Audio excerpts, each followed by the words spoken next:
12 अप्रैल 2025 को भारतीय जनता पार्टी और अन्ना द्रमुक यानी AIADMK के बीच 2026 में तमिलनाडु विधानसभा चुनाव को लेकर गठबंधन का ऐलान हुआ था।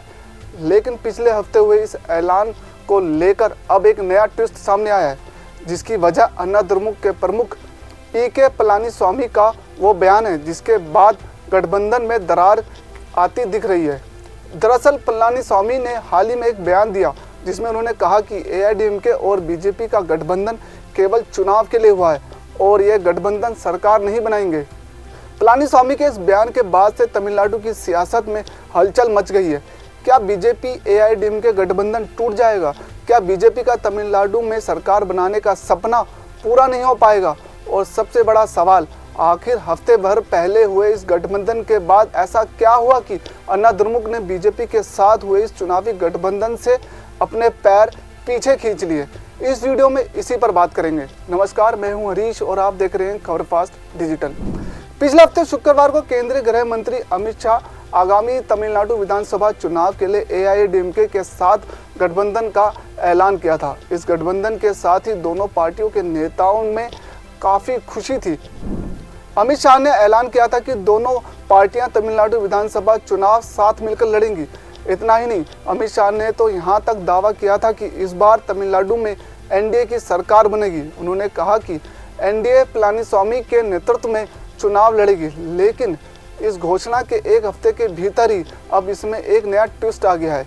AIADMK प्रमुख पलानीस्वामी ने एक बयान में कहा कि उनका गठबंधन जीता है तो राज्य में कोई गठबंधन सरकार नहीं बनेगी। उन्होंने आगे कहा कि BJP के साथ उनकी पार्टी का गठबंधन केवल चुनाव के लिए है। अब सबके मन में सवाल उठ रहा है कि एक हफ्ते के भीतर ऐसा क्या हुआ जिसकी वजह से BJP AIADMK गठबंधन को लेकर अटकलें लगनी शुरू हो गई हैं। जानकारों की माने तो ऐसी खबरें हैं कि इस गठबंधन से ना तो AIADMK के कुछ नेता खुश थे और ना ही तमिलनाडु BJP के ही कुछ नेता। इसकी दूसरी वजह तमिलनाडु में 2021 विधानसभा और 2024 लोकसभा चुनाव में दोनों पार्टियों के खराब प्रदर्शन को भी बताया जा रहा है। इस दौरान दोनों पार्टियों ने मिलकर चुनाव लड़ा था, लेकिन दोनों ही पार्टियों को इसका कुछ खास फायदा नहीं मिला। वहीं इस गठबंधन पर मंडराते संकट के बादल की तीसरी वजह वक्फ कानून को लेकर विरोध प्रदर्शन को बताया जा रहा है। पलानीस्वामी को डर सता रहा है कि वक्फ कानून के खिलाफ विरोध प्रदर्शन के चलते मुस्लिम और अल्पसंख्यक समुदाय के वोटर उनकी पार्टी से नाराज हो सकते हैं। इसलिए AIADMK ने BJP के साथ उनके गठबंधन को लेकर अपना रुख बदल लिया है। गौरतलब है कि AIADMK के साथ गठबंधन करने को लेकर BJP ने तमिलनाडु में अपने सबसे खास नेता तक की कुर्बानी देने में देरी नहीं लगाई थी। BJP आला कमान ने तमिलनाडु BJP प्रदेश अध्यक्ष अन्नामलाई को 4 साल बाद उनके पद से हटा दिया था। अन्नामलाई को पद इसलिए छोड़ना पड़ा था ताकि BJP AIADMK के साथ गठबंधन कर सके, क्योंकि 2024 के लोकसभा चुनाव प्रचार के दौरान AIADMK नेता पलानीस्वामी और अन्नामलाई के बीच जमकर जुबानी जंग देखने को मिली थी, जिसे लेकर पलानीस्वामी अन्नामलाई से खासा नाराज थे और गठबंधन की शर्त में अन्नामलाई को हटाना शामिल था। जिसके बाद BJP ने अन्नामलाई को प्रदेश अध्यक्ष पद की कुर्सी से हटाकर उनकी जगह नयनार नागेंद्र को नया प्रदेश अध्यक्ष बनाया। अब सवाल है कि BJP के लिए AIADMK का साथ क्यों जरूरी है।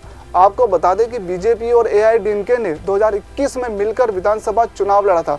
चुनाव में BJP के 4 विधायक चुनाव जीते थे। हालांकि लोकसभा चुनाव 2024 से पहले BJP और AIADMK का गठबंधन टूट गया था। इस चुनाव में BJP और AIADMK दोनों ही दलों को एक भी लोकसभा सीट पर जीत हासिल नहीं हुई थी। वहीं चुनाव में DMK और कांग्रेस गठबंधन को बड़ी जीत मिली थी। लेकिन लोकसभा चुनाव में तमिलनाडु की अगर बात की जाए तो BJP का वोट प्रतिशत करीब 11.24% और AIADMK का वोट प्रतिशत लगभग 20.46% रहा।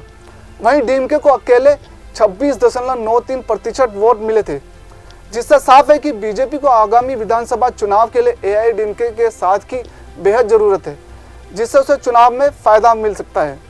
लेकिन अब लगता है कि बीजेपी की सारी कवायद बेकार जाने वाली है, क्योंकि अकेले अपने दम पर बीजेपी के लिए तमिलनाडु फतेह करना थोड़ा टेढ़ी खीर साबित हो सकता है। प्रदेश की MK स्टालिन सरकार को सत्ता से बाहर करने के लिए उसे एक स्थानीय लेकिन मजबूत साथी की ज़रूरत है। आपको क्या लगता है कि बीजेपी और एआईडीएमके का गठबंधन आगे भी बरकरार रहेगा? और अगर बीजेपी एआईडीएमके का गठबंधन जारी रहता है तो क्या चुनाव में ये प्रदेश की डीएमके सरकार को हराने में कामयाब होगा? इस पर आपकी क्या राय है? हमें कमेंट बॉक्स में ज़रूर बताएं। धन्यवाद।